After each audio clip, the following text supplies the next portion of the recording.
रेडियो वर्रोंगेलाती।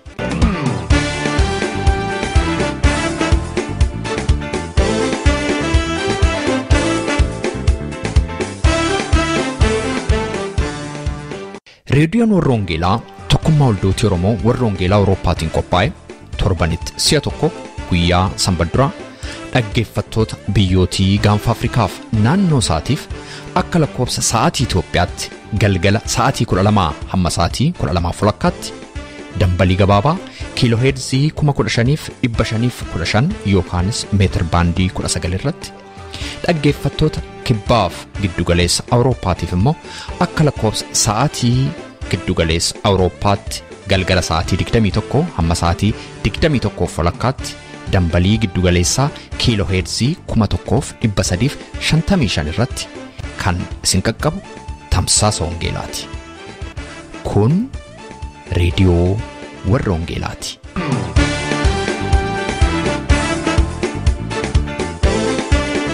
Harka fuunee jaallatamtootaaf kabajamtootaa dhaggeeffattoota keenya guyyaan har'aa sanbadduraa ebila 30 bara 2016 hordoftootni kaalaandara Juuliyaan ayyaana du'aa gooftaa keenyaaf fayyisaa keenya Yesuus Kiristoos guyyaa borii kabaju. As biyyan jiraadhu keessatti immoo torban muraasa fuunduraa kabajnee haa ta'uyyuu malee du'a mo'ee awwaala diigee ka'uun gooftaa keenya Yesuus Kiristoos guyyaa tokkoof guyyaa lama qofaa kan kabajamee raawwatamu otoo hin taane yeroo hundumaa guyyaa guyyaatti waan yaadatamee ulfeeffamudha. Kanaafuu bagayyaan du'aa gooftaa keenya fayyisaa keenya Yesuus Kiristoosiin isin ga'e jechuudhaan sagantaa keenyarraa jalqabna. Qophii keenyarraa keessatti ergaa sagalee Waaqayyoo lubaa Tamasgeen Abasaatiin akkasumas torbee isinii jalqabnee kan turre dhuga ba'umsa imaltoota Mediterranean kutaa lammaffaa qabannee dhiyaanneerra. Obbolootni keenyaa Siyyumeef Fiqaaduun biyya Sudaan keessatti hongee Saharaa qaxxaamuruudhaan attamitti biyya Liibiyaa akka galan hadha nutti himu. Deemsa isaanii kanarraati Waaqayyo attamittiin rakkina keessaa akka nama baasuu hubanna. Kana qofaa miti waan hedduu irraatii baranna dhuga ba'insa isaanii kanarraati. Kanaaf yeroo isaa eeggatee isinii dhiyaataa hordofa. Egaa hanga xumura sagantaa keenyaatti akka obsaan waliin turtan kan isin affeeru qopheessaa sagantaa kanaa ana Roobsaan Makkooti. Fannoosa ilaaleen fayyanii Fannoosa ilaaleen Fannoosa ilaaleen fayyanii Fannoosa ilaaleen Anaaf jedhee dhiiga gotiidhaan na bite harka duwwaa keessa falme na baafate ani sani kabaja inni naaf addada garaa koo guutuudhaan ani san jaalladha ani sani kabaja inni naaf addada garaa koo guutuudhaan ani san jaalladha.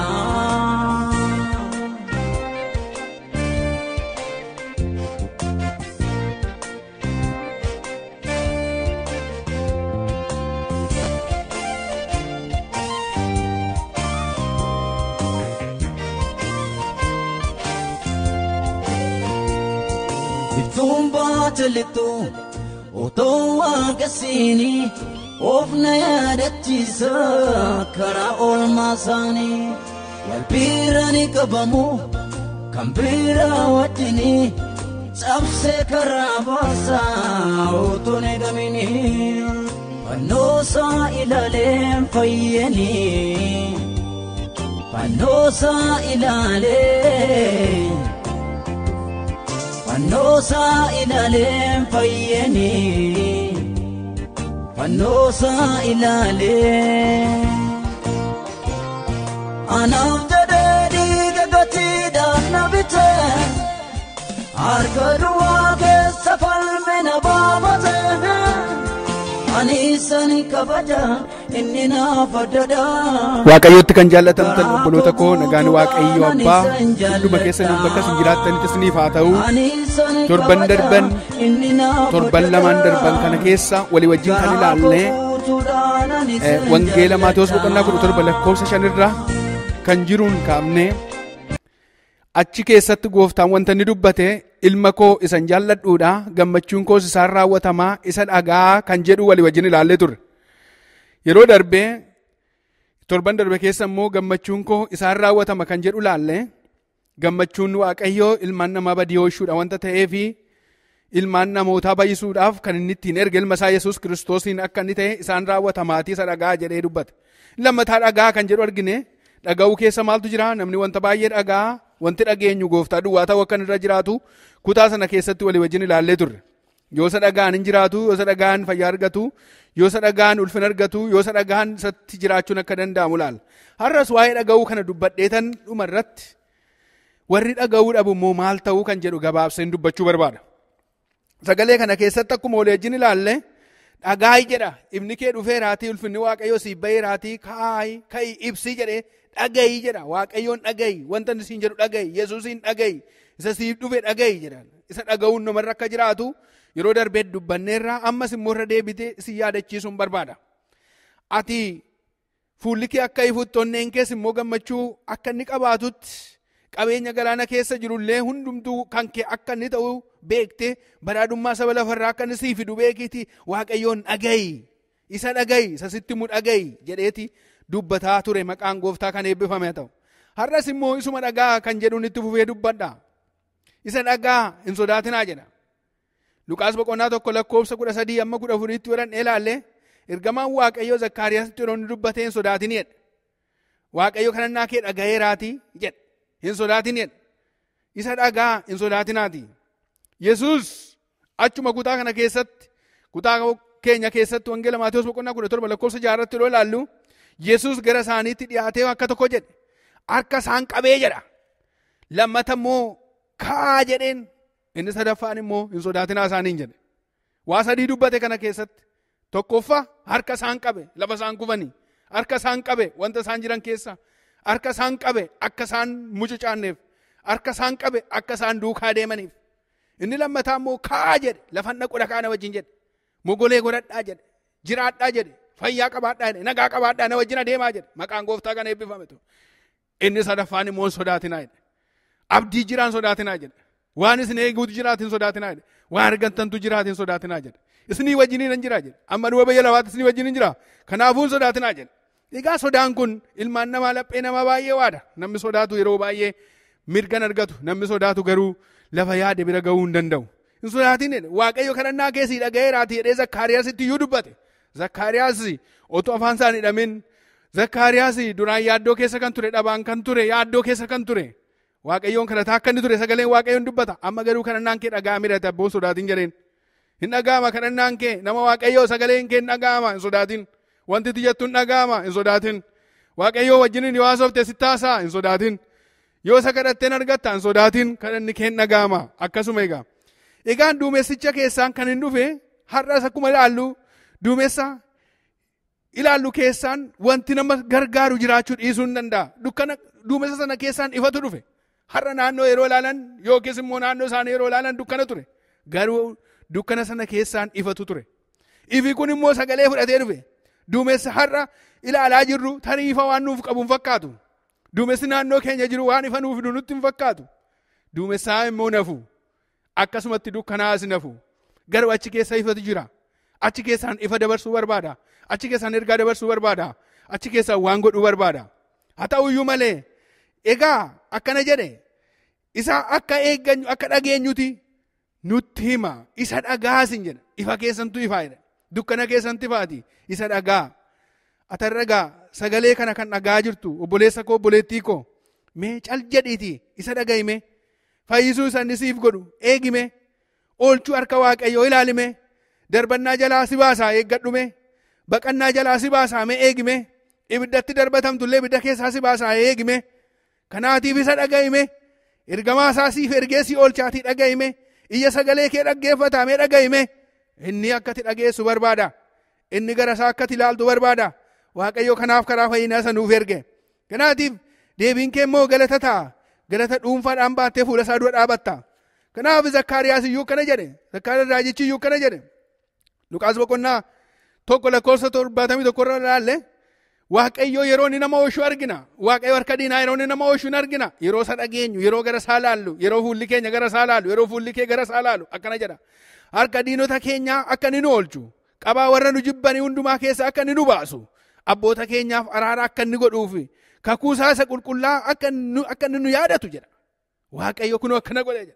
Harka diinotaa keessa, jallina diinaa keessa, butaa diinaa keessa, ajjechaa diinaa keessa inni nu oolchuu danda'a. Gara isaa ilaallu jedha. Maqaan gooftaa Yesuus kan eebbifame haa ta'u. Namni gara isaa ilaalu illee yaa'u jechuudha egaa. Namni gara isaa mil'atu gadi hin jedhu jechuudha egaa. Lafa ni ilaalu jechuudha. Akkatti lafa ni ilaallee si godha egaa. Egaa har'a maal dhagaa jirra ree laata? Har'a wanti nu sodaachisan baay'een hin jiranii ree laata? Ati kan guyyaan sitti dhiyaatee jiru, kan guyyaan sitti dhiite, ati kan foonni keessi adeemsisaa jiru, kan fooniin adeemaa jirtu, fooniin eessa iyyuu gaa'uu hin danda'ani. Foonni deemee iddoo ga'ee gufatee kufa. Ati kan humna kee fixaa jirtu, ogummaa keetiin duwwaa ejjettee kan deemaa jirtu, mee dhaabadhu isa dhagee yaabboo. Achi keessa jireenya jira. Yoo isa dhaabattee dhageesse inni siif karaa sii ta'a. Inni karaa si geggeessu si argisiisa. Wanti keessaa si baasu si agarsiisa. Deebii waan hundumaa siif ta'a. Bara jireenya keetii keessa iyyuu yaaddoo malee yaada malee kan jiraanne si godha. Mee dhaabadhu isa dhagee. Warri isin dhageenye immoo maal ta'u laata? Namni hin dhageenye sin jiraata ta'a. Hundumatu dubbata, hunduma dhagaa jechuu hin dandeenyu. Warri hin dhageenye immoo maal ta'u laata? Sagaleen Waaqayyoo waa'ee kanaan wanta nuti dubbatu qaba. Ergaa Phexros lammaffaa boqonnaa 2:17 irratti akkana jedha. Isaan kun akka baqii bishaan hin qabneeti. Isaan kun akka burqituu bishaan hin qabneeti dhiifama. Isaan kun akka burqituu bishaan hin qabneeti. Akka hurrii bubbee oofuuti. Iddoon dukkanaa limixii isaaniif kaa'ameera jedha. Waaqayyo namaa oolchu. Waa sadii as keessatti argina egaa kun. Warri hin dhageenye isaan kun akka burqituu bishaan hin qabneetu. Burqituun bishaan hin qabne gogaadha. Ofumaa burqituu jedhamee waamama malee jiidha hin qabu taanaan gogaadha. Bu'aa hin qabu, lafatti galuu hin qabu, waan bu'aa buusuu hin qabu. Gogaadha, gogaadha jechuudha burqituun bishaan hin qabne. Jira jedhama garuu gogaadha. Akka hurrii bubbeen oofuuti jedha. Hurriin akkuma sinitti misila. Qilleensa keessaan akkuma inni hafuufamu akkuma inni deemu. Hurriin bubbeetu fuudhee deema. Iddoo tokkotti argina. Ba'a biiftuutti argina. Lixa biiftuutti keessa. Lixa biiftuutti kibbatti keessa. Akkasuma olii gad deemsee kan deemsa. Akka bubbeen olii gad oofamuuti. Iddoo dhaqu hin beeku. Lafatti gatamu hin beeku. Iddoo dukkana limixii isaaniif kaa'ameera jedha. Warri akkasii kun lafatti gataman hin beekane. Iddoo limixa dukkanii keessa dhaqee isaan kaa'eera. Iddoo du'aa isaan kaa'eera. Dhabanni buusu hin beenu. Bishaan irra buusu. Galaana keessa buusu. Waan mul'atu keessa buusu. Waan hin mul'anne keessa buusu. Lafanni itti isaan gatu hin beenu. Kanaaf iyyuu warri akkasii warri hin dhageenye kanatu isaan eeggataati.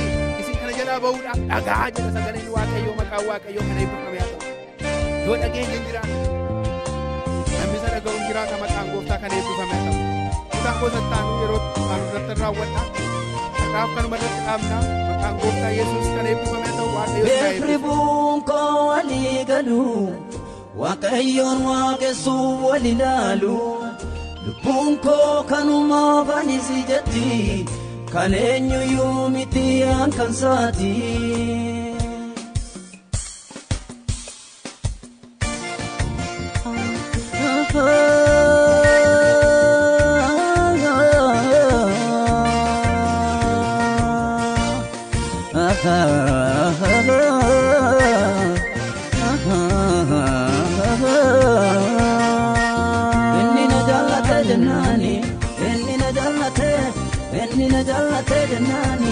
Lubbuun koo jiraate inni na jaallate jennaani inni na jaallate inni na jaallate jennaani lubbuun koo jiraate gooftaan koo kabajamoo na jaallate inni na jaallate hallelujaa inni na jaallate jennaani inni na jaallate jennaani lubbuun koo jiraate harka Waaqayyootiin garummaa sambareeni into bangapeni kanini na kodene mugana bate fagokio dasi warri akagoti waka jalatani galata fidafi wakayoda wakayoda wakayoda inni waaqayyoodha waaqayyoodha waaqayyoodha. Kun reediyoo warra Wangeelaatii sagantaan keenya itti fufa. Meetirbaandii 19 yookaan immoo kiilooheerzii 15,515 irratti guyyaa sanbadduraa galgala sa'aatii 12 hamma sa'aatii 12:00 kan isinii darbu tamsaasa kana YouTube irratti, SoundCloud irratti, karaa Facebook akkasumas immoo karaa websaayitii keenyaa hordofuu dandeessu.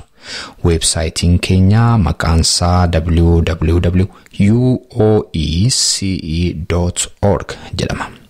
Irraan isinii deebi'a. www.uoece.org jedhama. Dhaggeeffattootni keenya biyya Ameerikaa immoo itti dabalaan lakkoofsa bilbilaa 51724 irratti tola bilbiluudhaan akkasuma nu dhaggeeffachuu akka dandeessan isin yaadachiisa. Facebook irra jirra, laayikii nu tolcha. YouTube fi SoundCloud irras jirra, subscribe gochuudhaan karaa isinitti tole nu hordofuu dandeessu. Ittaansuudhaan dhuga ba'iinsa imaltoota Mediterranean kutaa lammaffaa isin dhageessifna.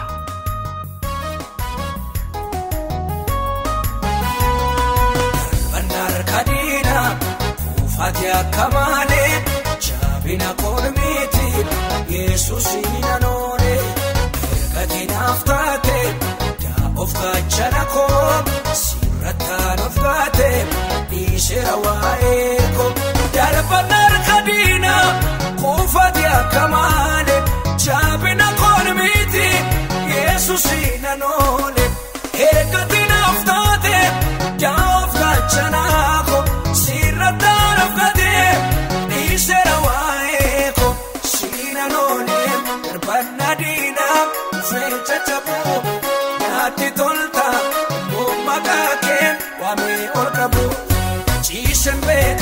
Jesus bobanke jalli gaddisa hallelujah arsen magake kunda jajisa Jesus beka Jesus bobanke jalli gaddisa hallelujah wame magake machabarsisa. Afkaadu Sudaaniin galtee isa booddee Sudaan keessaa yeroo hammamii turte akkamitti jiraatte? Egaa Sudaaniin erganii galee achi waggaa tokkoon taa'ee waggaa tokko kana keessatti haala bu'aa baay'eedha. Jireenya foonittis hin ulfaata, jireenya foraattis hin ulfaata. Haa ta'u iyyuu malees ta'anii sababii waaqayyo waan natti dubbate beekuufan waaqayyo irraa sababii waan dhageeffan waan hundumaa hirmaattuu ta'een danda'e jechuudha. Egaa waaqayyo fuula duratti immoo yaada sababii naaf qabuuf isa duras immoo waaqayyo gara fuula duraatti deemsan deemu kana keessatti dhossaa gurguddaa waan natti dubbate sababiin qabuuf isa dhaggeeffachaa egan achi Sudaan keessa buufadhee dhimma koo kanas egan bahe booddee hamman jiraadhu waaqayyo hamman jiraachise nan tura yeroon koo immoo egaa fuulan qabadde lafa yaada kana yaada waaqayyo keessatti immoo nan socho'adheen ture. Egaa hamma waaqayyo yeroo naaf kenne waggaa tokko egan ture booddee warra mana kana wajjin nan kadhadhee erga kadhannee lama taanii murteessinee Yohaannis kadhannee waaqayyoon biraas waan mirkaneeffanne qabna waan ta'eef hin deemne jennee murteeffanne. Egaa deemsa kana keessatti waliin deemne yoo miti isheen namoonni obboloonni jiru waan ta'eef obbolootuma ijoollee kiristiyaanotaa jijjiiruu gara ijoollee 8-9 naannuma tokko waliin jiraatu wal duukaa walumaa wajjiniin isaan na dura deeman jechuudha. Egaa yeroo deemanittanii obboloota nama 3 qabaa. Obboloonni wajjin deeman kun immoo warra mana isaanii deeme isaanis na wajjiniin waaqeffatu hin kadhatu hin taajilu. Hamma guyyaa 3 hamma torban tokkotti nuni galgala sa'aatii ganamaa kaafne amma sa'aatii 7tti halkan guutuu kadhachaa bulle. Maaliif namoonni kun baraa kana keessa deemanii fi rakkoo gurguddaan sababii jiruu fi beelli jira, dheebuun jira. Kana biratti immoo haala ulfaataadha waan ta'eef hamma tokko sababii dhageenya jiruuf kadhannaa torban tokko guutuutu kadhannu sagalee isaanii dhabnee torban lammaffaatti gara xumuraa sagalee isaanii dhageenye. Bilbilan nama iddoo sana hordofutu jira. Namni kun immoo nama addana nu bira ture anillee hin beeku. Yeroo sana isaan beeku Sudaanii ture inni ijoollee kana simate.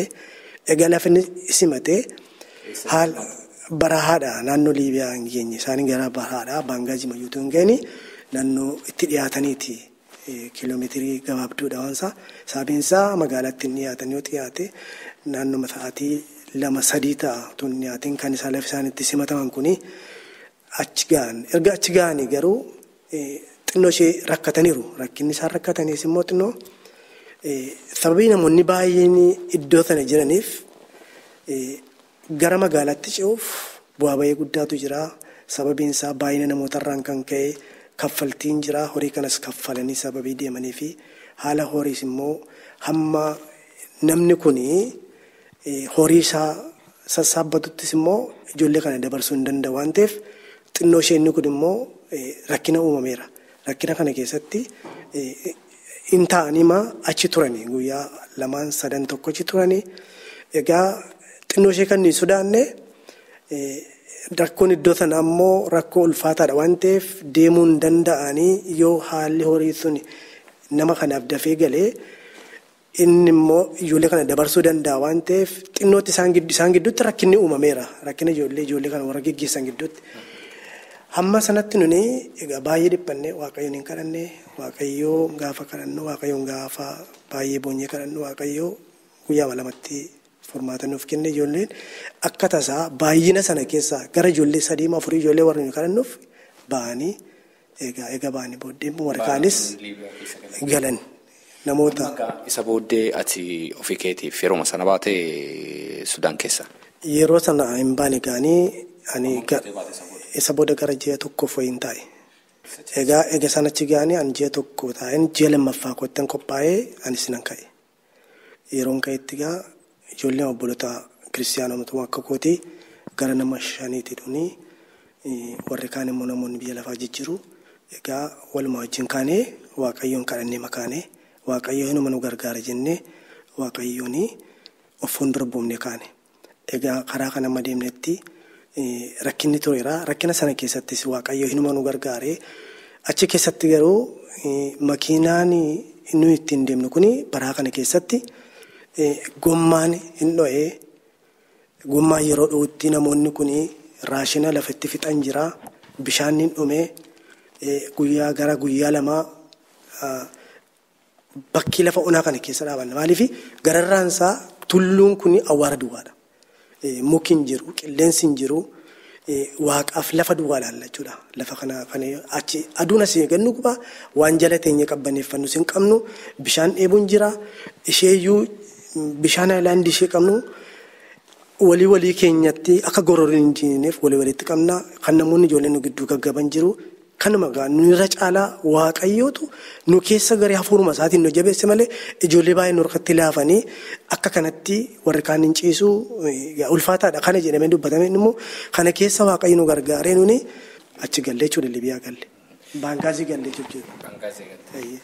Amma yeroon sun yerootti namootni biyya keenya harkaa ICCtiin qalamanidha TV irratti yeroo agarreedha. Yeroo sana qalamuu isaanii fuuldura moo isa teellaadha kan isin gara Liibiyaa dhuftan? Tole ani isaan wajjinanii biyya Sudaaniitti ka'e karaa koo. Ijoolleen achi keessatti du'anii achi keessa turan? Hiriyoota kootidha isaanii. Tokko Awwaqee jedhama. Inni waldaa Amaanu'eel keessa tajaajila. Ni faarfata meeshaalee faarfannaa kana ni taphata. Tokkos waldaa Ebenezer jedhama keessa jiraata. Achitti waaqeffata gooftaa maqaan isaa Mangistuu jedhama. Ijoolleen kun tokko Naqamtee jala naannoo Aanaa Sireeti. Tokko immoo naannoo Orra Guduruu Gajjallaadha. Naannoo san jiraatu dhaloonni isaanii naannoo sanidha. Nama 18 taaneeti kan Suudaan irraa wajjin mari'annee baane. Karaa keenya kan jalqabne yeroo dheeraa karoorsine akka namaatti garuu waaqayyo yeroo jedhetti immoo baanerraa imala keenya kana jalqabne guyyoota hedduu lafa onaa san keessa deemicha keenya itti fufne. Waaqayyoon hin kadhanna. Ijoolleen atama maqaanaa dhufte si fuuldura baane? Wajjin baane. Yeroo tokko mari'annee sa'aatii wal fakkaatatti sa'aatii wanti hin irraanfatamne sa'aatii 11 akka Itoophiyaatti jechuudha. Akka Itoophiyaatti galgala. Eeyyeen sa'aatii 11 yeroo ta'u manaa baane mana keenya mana jiraannu jechuudha. bakka wal argina jennetti wal argine karaa keenya imala keenya jalqabne. Deemne itti fufne guyyoota 4 namoota Suudaanii wajjin deemne. Kuni karaa seeraan alaatti beekamaadha. Isaantu nu gaggeessa. Deemnee deemicha keenya keessatti guyyaa 3ffaa isaan wajjin deemne intala tokko nu wajjin ture. Isheenis nu wajjin baate waan ta'eef isheetu karaatti nu jala dhukkubsatte guyyaa 3 booddee. Dhukkubsatte abbaan manaa ishee imbo'ee halkanii induute simpili. Induute musliimotaadha warri nu gaggeessan wantoota baay'ee fidanii akka aadaa isaaniitti akka amaleeffannaa isaaniitti qoricha waan jedhamu hundumaa fidanii wanti tokko hin jiru jijjiiramne. Baay'ee nu gaddine. Intalli kun kiristaana turte. Kiristaana garuu abbaan manaa ishee musliimaadha. Isheen yeroo duutu dhumarratti ani jira obboleessi koo tokko Amsaaluu kan jedhamu jira. Baay'ee walitti dhiyaannaa warra wajjin manaa baanedha. Akkasuma Awwaqee kan jedhamu mucaa nu bira aarsaa ta'edha. Tasfaa kan jedhamu jira nama guddaadha. Umrii isaaniitti illee akka abbaatti nuuf oolanidha. Nuti arfan keenya lafa onaa ta'e awwaara yookaan ashawaadha. Isa keessa jilbiffannee musliimotuma san jidduutti waaqayyoon kadhachuutti kaane. Waaqayyoon yeroo kadhannu bakka wanti dhume jedhamu sun riiformi ta'uu jalqabe. Mucaan duute boo'ichi danuu ta'e haara'uu jalqabde. Ayyaantuu jedhamti maqaan ishee ayyaantuu banti. Ammallee dhuftee magaalaa biyya kana keessa jirti biyya Jarman kana. Isheen osoo dubbattee akka tasaa baay'ee tokko dinqiidha wantichi. Waaqayyo achitti hojii isaa isa dinqisiisaa jalqabe. Akka nu wajjin jiru hin hubanne. Namoonni nu wajjin jiran baay'een isaanii kiristaanota miti musliimota baay'atu. Darbeetti kiristaanni karaa kana kan imalu. Waaqayyotu biyya Suudaaniitti yeroo nama baasu kiristaanotaan ijoollee isaatiin waldaa keessatti dubbatee dhuunfatti dubbatee natu si baasa sin baasa karaatu jira si wajjinan ta'a jedhee baasa. Kiristaanni biyya Suudaanii hamma waaqayyo jecha kana hin jedhiniitti hin ba'u akka salphaatti achi hin socho'u. Waaqayyoon dhaggeeffata. Namoonni waaqayyoon malee bahan karaatti yeroo miidhaman argina. Baay'een isaanii dhaggeeffatanii ba'anii darbaniiti nama 2 nama 3 akka tasaa meebi rakkinaa tokko tokkoon miidhamu maleessa namoonni baay'een biyya sanii yeroo ba'an waaqayyoon dhaggeeffatanii bahu waaqayyoollee natu lolee si baasa jedha waan ta'eef akkasuma isaatu gaggeessa. Humna nuuf ta'e intalli kun nu biraatti lubbuun ishee darbee ergasii immoo lammaffaa dhalachuu isheetti baay'ee gammanne. Humna keenya nuuf ta'e waaqayyoon si wajjin hin jira namni tokko si biraa hin miidhamu jedhee dubbateera. Sababii keessaniif jedhee karaa raajii Tsaayii kan jedhamu nutti dubbateera keessa yoo anatti jechuudha. Akkasuma naaf ta'e gammachuun natti dhaga'ame karaa keenya hin jalqabne Suudaanota wajjin guyyaa 4 baraasan keessa yookaan saaraasan keessa deemne Liibiyaatti nu laatan. Kana booda adeemsi Liibiyaanota wajjin daangaa biyya Suudaan keessaa ba'anirra isaan dhufanii nu simatanii boks kan jedhamtu konkolaataan tokko laand kruuzeriidha. Isheerra nama kaa'u duuba isheetiin nama 28 nama 30 kaa'u. Isheen baay'ee xinnoodha hamma kana geessi. Garuu achirra nama 30 nama 20 ta'a. Hagam akka ulfaatu namatti dhaga'ama. Kanaanuu ariitiin isheedha ijaan arguu hin dandeessu wanta bira dabartu. Ariitii isheerraa kan ka'e. Lafti lafa onaati waan ta'eef tabba qabaa ashawaadha. Akkamitti akka ishee sochootu ariitii ishee kanuma jetteeyyuu hubachuun ni ulfaata saffisa isheedha. Isaan deemta. Isaan naannoo guyyaa 3 eega deemne wanti nama dinqu halkan poolisoonni biyya Gibsi akkasuma konkolaataa akkasii fuuldura keenya deemaa jirtu helikoophteraan fuuluma dura keenyatti osuma laallu rukutan. Namoota achirra jiru hunduma isaatiiyyuu guutumaan guututti barbadeessan. Warra daangaa eeganidha. Daangaa Misrii keessaa isseesisa karaan yeroo dabarsu. Isaan daangaa isaanii eeguu waan ta'eef achi keessa immoo wantoota socho'anii baay'eetu jira. Alqaayidaatu jira. Boko Haram kan jedhamutu jira. Rashaayidaa kan jedhamutu jira. Isaan kun warra baay'inaan dhala namaatti taphatanidha. Rashaayidaan warra dhukkuboota garagaraarraa of oolchuuf yookaan abbootii qabeenyaa wanta bilaak maarkeet waan jedhamu kalee namaa warra gurguratan. Isaan akkasiiti waan ta'eef isaan to'achuudhaaf jedhaniit kun illeegaalidha waan ta'eef hojiin hojjetamaa jiru adeemsi kunis irrukutuu gabaabumatti. Isaan turkuteen barbadeessanii akka tasaa namichi yookaan konkolaachisaan keenya kana yeroo argu kompaasiidhaaf fuulduratti ilaalaa deema waan ta'eef dura isaanii nu dhokse waan akka holqa tokko jala nu dhokse yerichi dabarraan karaa keenya itti fufne deemne guyyoota akkas 3 eega deemne booda gargar baanee ijoollummaa wajjin baane wajjin maaliif makiinaa amma nama 20 wayi baatti nama 30 baatti waan ta'eef gargar qoodamu yeroo san ani nama tokko duwwaadha kan nu wajjin jiru obbo Taanaa jedhamu namni kun daa'imummaa isaatti bara bulchiinsa adii seensa isaatti biyyaa ba'anii biyya Suudaan keessatti guddatanii umrii isaanii nama deemedha waggoota 50 keessa seenaniiru isaan wajjin konkolaataa sanarra hin jira obboloota koo wajjin baane wajjin gargar baaneerra konkolaataa gargaraarra jirra waan ta'eef garuu waluma duraa duuba faa deemna osuma deemnu halkan bakka boqannu tokkotti poolisiin nutti dhufe poolisiin Liibiyaa seenaa jirra konkolaachistoonni beeku waan ta'eef istaayilii isaanii maal godhani maabiraatii achumatti cufan kan isaanii ibsaa konkolaataa isaanii deemsas dhiisanii wanta biraan hojjenne yeroo gabaabduu keessatti ifaa ibsan dhaamsan ibsaa isaanii jechuudha yeroo dhaamuun dhaabbatanii roobni irroobaa halkanidha yeroon keenya nutti deemne xiqqoo ji'a dilallaati roobni jira intiifa sanbooda achi halkan hin bulle konkolaataan biraa warri duubatti hafanii sin dhufanii achi hin turre halkassan isaan konkolaataa isaanii fudhatanii nu biraa deeman nu duwwaat achi keessa ciisee bulee achi keessa yeroo raftu ka uffanni hin jiru waan ta'eef ashawaa kana akkatti addaan haata akkatti hin qofforta boolloo akka boolla du'aa qoffornaati qoffortee keessa seenta hin qorraa hin ulfaata waan ta'eef qilleessichi achi keessa bulee wajjin konkolaataan ijoollee kaanii dhufeet kan keenya osoo hin dhufin hafe ganama isaatu osoo hin dhufin yeroo hafu kana gaafii nutti ta'e nu nama 29 wanta goonu wallaalle afaan waliin beeynu Sumaalonni jiru ijoolleen Eertiraa jiru kan garagaraati baay'inaan isaan kana wajjin jirra wanti tokko furmaata fiduu hin dandeenye walii galuu hin dandeenye nuti ijoolleen keessayyuu afaan tokko dubbannu ijoolleen Oromoo nama 3 tokko wajjin waliin beeynu tokko obbo Taanaa jedhamu na wajjin jira isaan wajjinis mari'anneetu biyya Suudaaniitii nama wajjin baanedha furmaata yeroo dhabnu ganama isaa ijoolleen kun nu biraa deemaniiru konkolaataan isaanii dhufnaan nu ijoolleen konkolaataa tokko achumatti hafne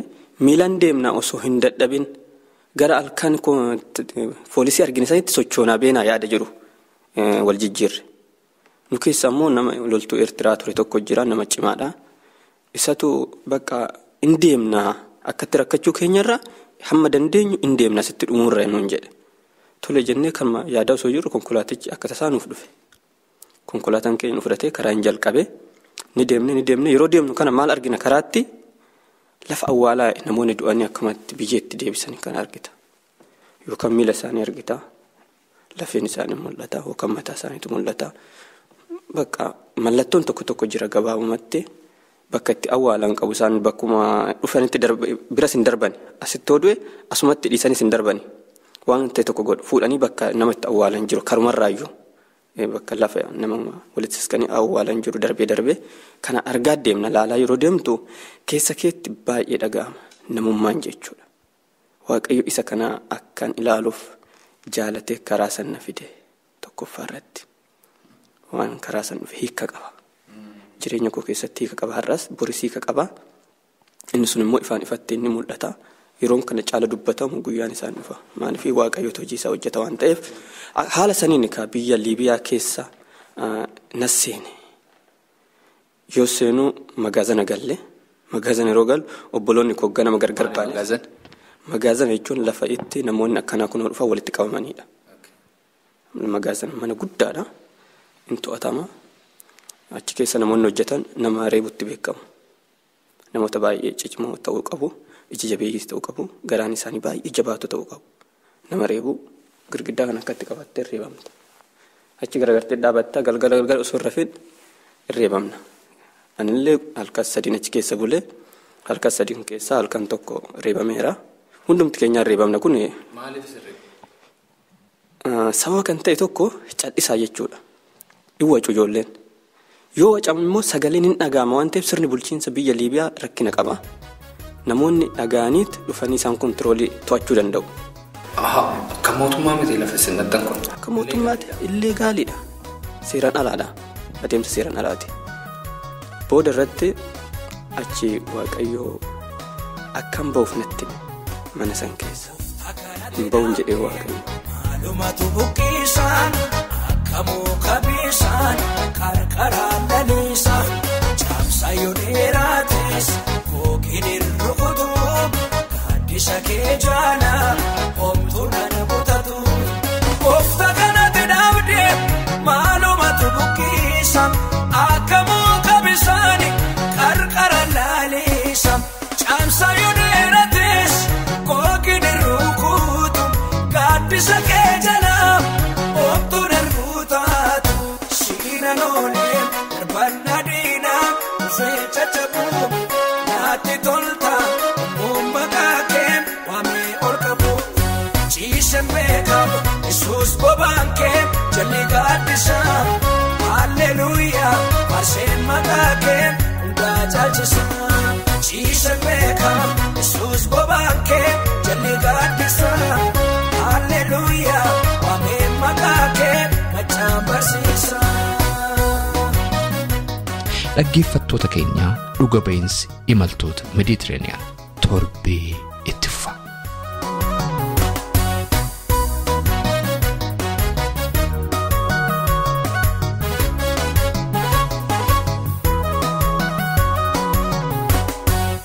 Durkaana turree sanyii koosa kaasiin Yesuus tola fidee asmitiin godhasiin kanani ol qabee maaltu baaddeebisaan akkas godhee gooftaan diina yeellasiisaan. Durkaana turree sanyii koosa kaasiin Yesuus tola fidee asmitiin godhasiin kanani ol qabee maaltu baaddeebisaan akkas godhee gooftaan diina yeellasiisaan. Siina noolee darbana diinaa dhufee caccabuu naatti tolta uummataa kee waamee ol qabu. Ciisee beekamu Yesuus bobaan kee. Dhaggeeffattoota keenya sagantaa keenya irratti akka eebbifamtan abdii qabna. Waa'ee sagantaa keenya gaaffii yookaan yaada yoo qabaattaniif karaa teessoo xalayaa keenya rwv@13 Oslo Norway jedhaatiin nu barreessaa yookaanis karaa iimeeyila keenya raadiyoowarrawangeelaa@gmail.com jechuudhaan nu qunnamaa. Torbee sagantaa biraatiin hamma walitti deebinutti nagaa waaqayyootiin